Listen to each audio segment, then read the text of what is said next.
So beautiful, Stephanie. Thank you so much. Very devoted and such a beautiful voice. Wonderful.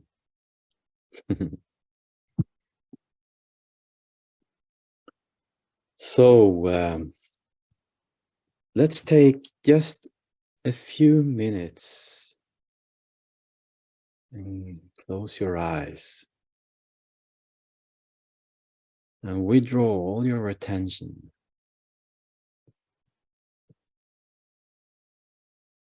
from all your body.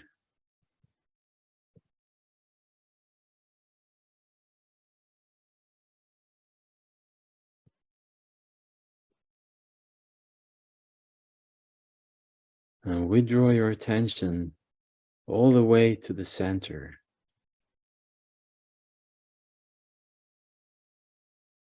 Behind the eyes, between the ears.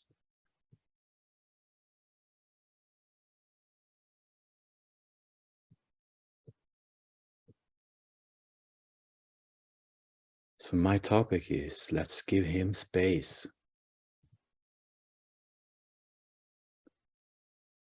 And of course, I'm talking about Master.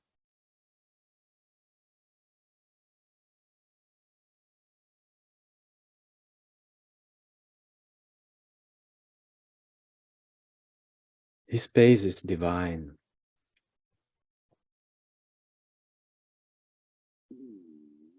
Which means his space is everywhere. There's no location. And he's just the power of sound and light sent out from God.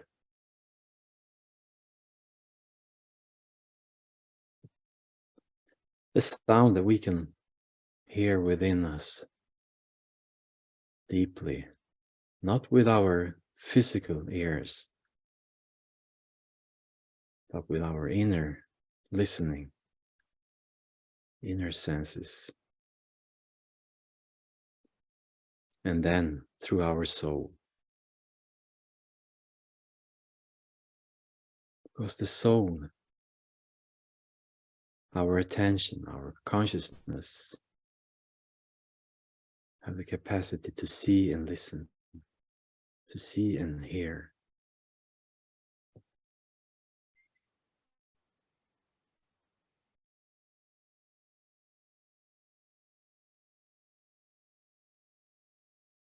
In the divine world, there are no energies in the way that we see and experience the energies in the mind world, world of senses, in the astral world.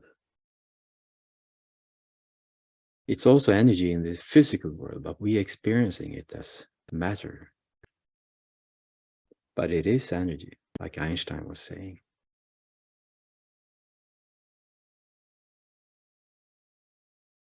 But in the divine world, there is no energy in that sense.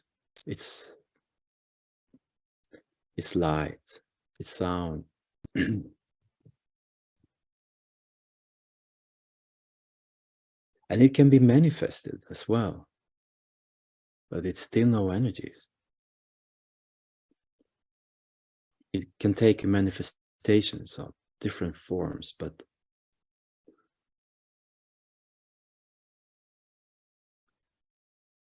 sometimes we can experience temples and castles on the divine plane.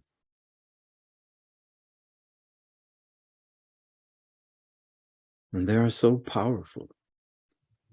They pull us by the love, because the light that they are manifested with is the master power, which is love, and that pulls us.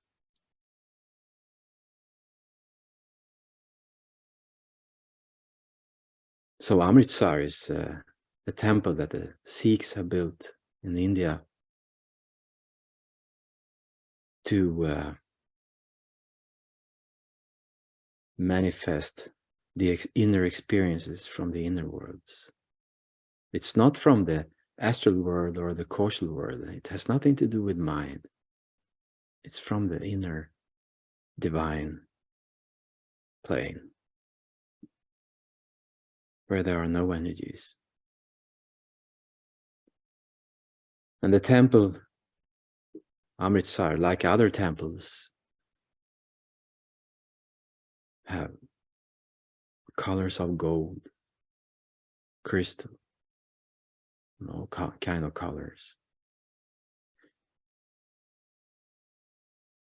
But specifically gold. And there's water from Sashkand around the temple.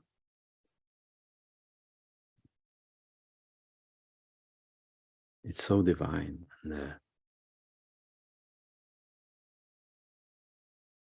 so immense, powerful, that it pulls you to see the temple.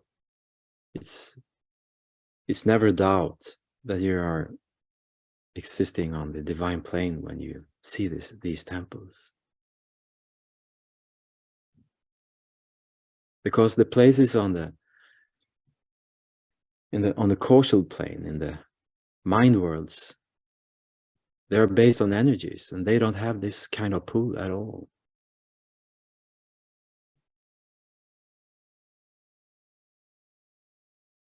They are beautiful, and they're full of peace and harmony, and wonderful environments, and beautiful designs and colors.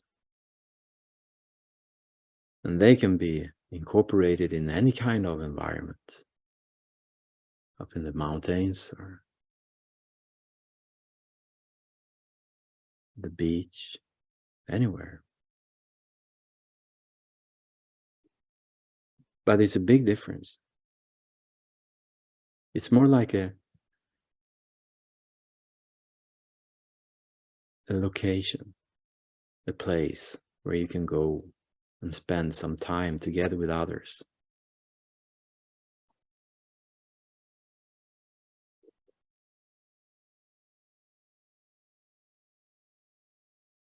But the divine temples on the divine planes, they pulls you.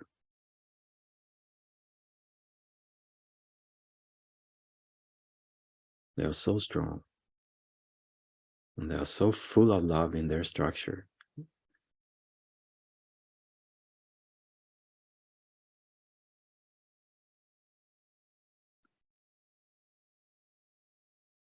So Master find his ways to make us attached to the divine worlds. And attachment is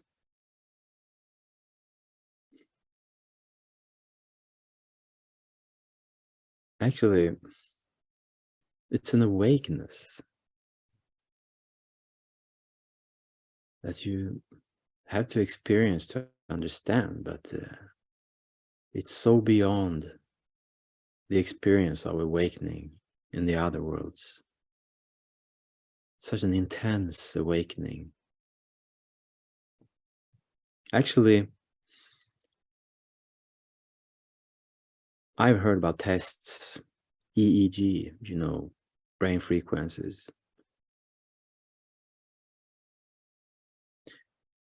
that in this realm, physical realm, our daily awakening conscious during the daytime is like 28 hertz.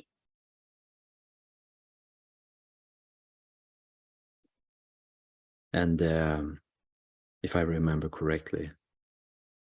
And then the other, to reach the astral plane, we have to lower our frequencies from the beta that we normally use here down to alpha. Sorry, beta is on 14, now I remember, and that's on 14 hertz. And alpha, it's on 7, between 7 and 14. So alpha is more where we can calm down, and also have experiences, at least frames from the astral world. But to really communicate with the astral world and also the causal world, we need to lower our frequencies, the brain frequencies, to theta, between theta and alpha, I would say. And that is between 3.5 and 7 Hz, if I remember it correctly. And below theta, it's delta. That's when we have deep sleep. There is no consciousness. So when we experience this astral plane and the causal plane, we are almost sleeping, because the frequencies are so low.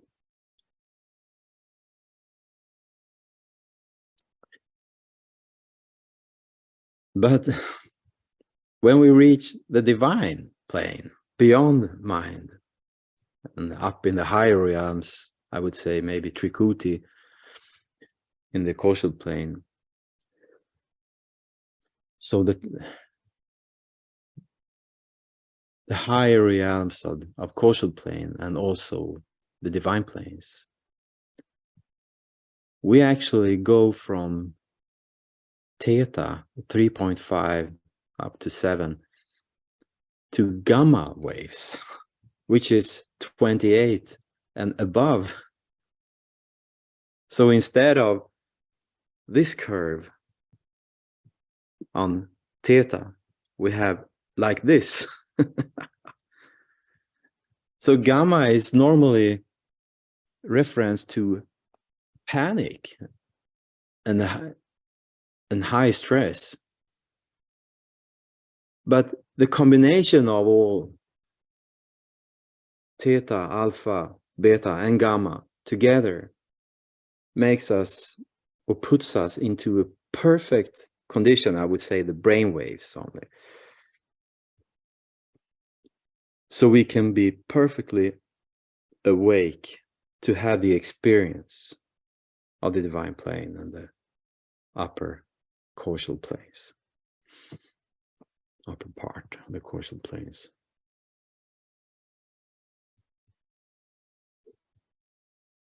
And what is, I also read that, and this is very interesting, because this is science as well. They have done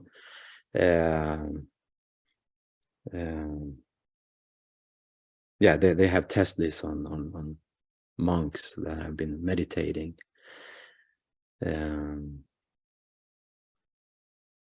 With the MRT. So they made a test. I think there was 100 people who had near death experiences, or they were about to die. And after the heart stopped, there's like 10 seconds left before the brain stops, something like that. And when the brain stops, the brain waves goes down to delta, and then to 0, and then there is nothing.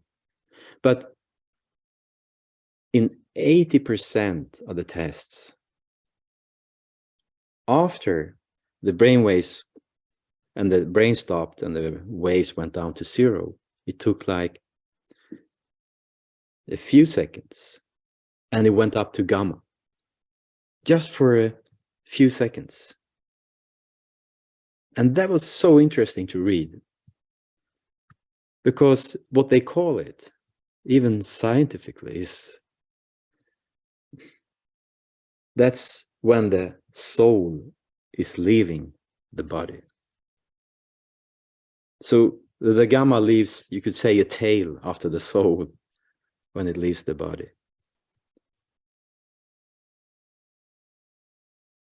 And this is exactly what we experience in meditation when we can reach these planes.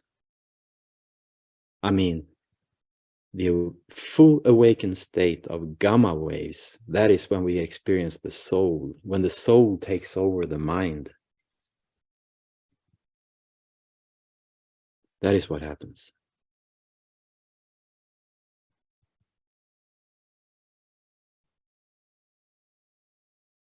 And that is so interesting that we also can follow this in science, even though of course the scientists doesn't do that relation as I do because they don't have the experience, but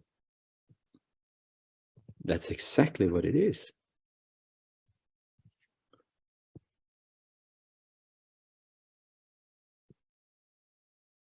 So his space is from a soul to soul meeting. That's when we reach the gamma waves. Even though we can meet Master on the astral plane, the meeting is divine, which has nothing to do with the astral plane. So Master can take any form on in these worlds, but still be divine, because his soul is merged with his oversoul and also merged with God. So he has this high power so that we can see him. And only the ones that are marked by him through initiation, but also after, with his grace, through devotion, fall in love to him, can see him and experience his power.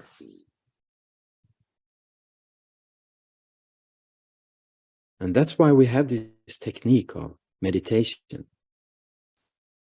By the devotion, listening to this inner sound, so we can get pulled up to his level, beyond mind, and see him there. And that's his space. And that is actually our space as well.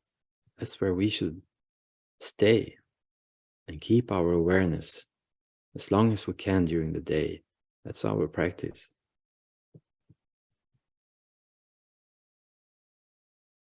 And that will happen, because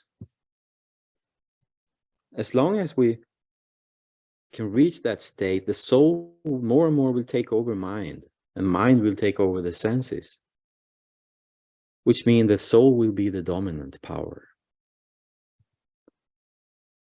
And everything we do, everything we think, is based on love, unconditional love.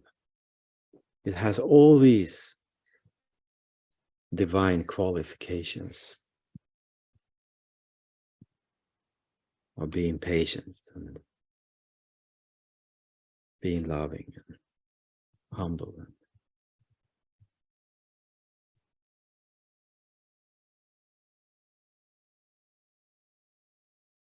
And also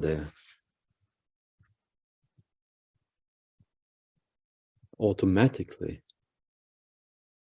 the soul will be so powerful over mind that we will have no influence or impact from our lower ego, like egoism and lust, anger, etc.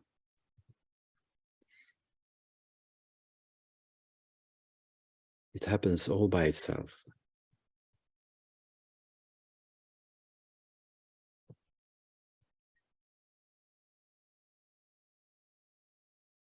So we give him space when we give soul space. And that's when we can experience grace. And grace is what all is about. Sometimes we can try to track grace to see, what did I do to be available for his grace at this time? But you will find out all the time that you can do nothing about it. His grace is from his will, not yours.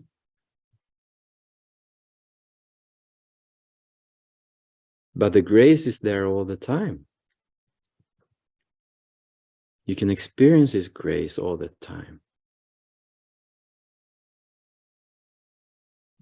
when you shift your attention beyond mind, it's always there.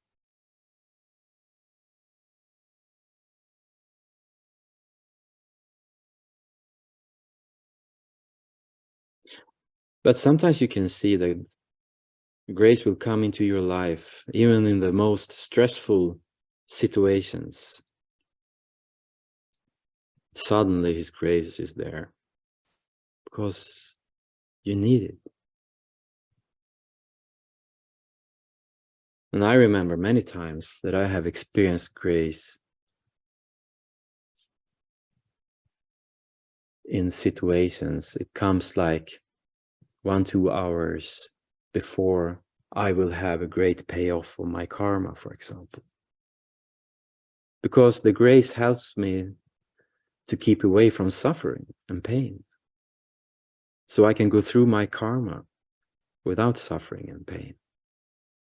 I go through all the circumstances that I need to go through because it's predicted in my karma and related to past lives. I have to do it. But His grace helps me to take gentle steps through the chaos that I have to go through. And just brush away the rest, the garbage on my shoulders. So sometimes it happened so often. I remembered many years back in time that when His grace came, I understood something will happen this day that is not so nice, that I'm afraid of or whatever. But thanks to His grace, I was never afraid. I was always secure and felt safe. So He gives us so many proofs in our life, depending on how our life is structured and designed, depending on our karma, and depending also on our dharma, which means why we are going through our karma and why we're here, our purposes. I mean, what kind of experiences do we need to collect?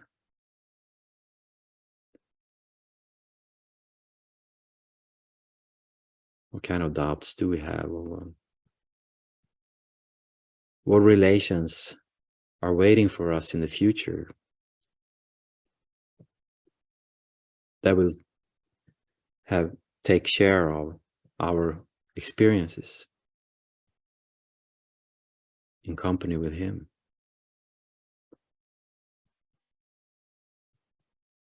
That's also the time we are living in. The experiences we go through are so valuable for many people.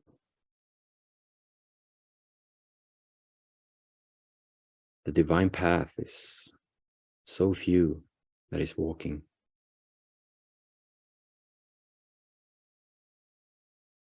With the perfect living master as your best friend inside of you.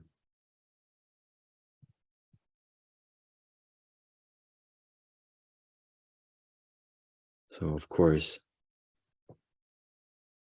the time is speeding up and the circumstances around us are bringing us into chaos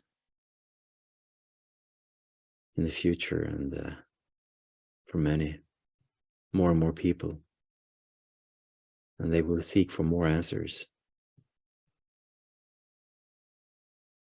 And when they see that the answers doesn't bring them help,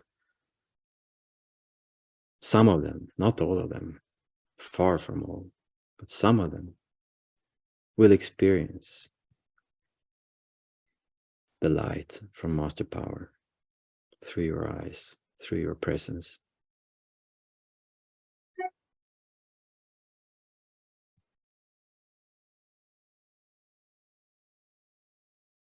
because they are on the list. It's all predicted. It's like the glass. If you break a glass into 5 million pieces and spread it out on the beach, no one would never understand there's a glass on the beach. But each piece, each one of the 5 million pieces have a certain place to fit to the glass. And if they would be collected again and put together, they would see the glass again. So it's the same way with the predictions, with the karma and the relations we have. It's predicted. It has a certain place. We have a certain role to play. And only the one that are marked to meet, because they are fitting in to this structure, will have the recognition and recognize you, and they will understand it is him they are looking for. And it's a soul-to-soul meeting. It guides them and makes them seek.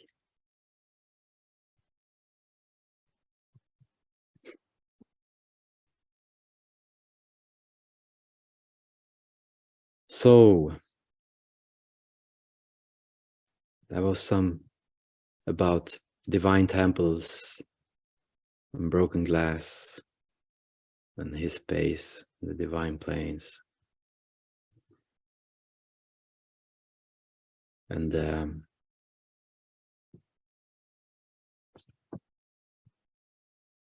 thank you again for your devotion and your attention with love to him.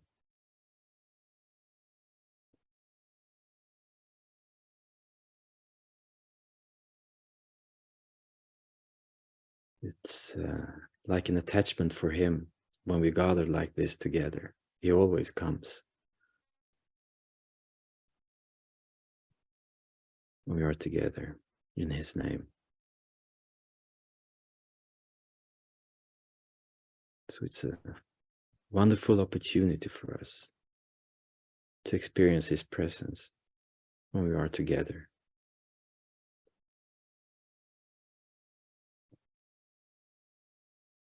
Forever. So thank you. So, Brother Neil, how are you doing?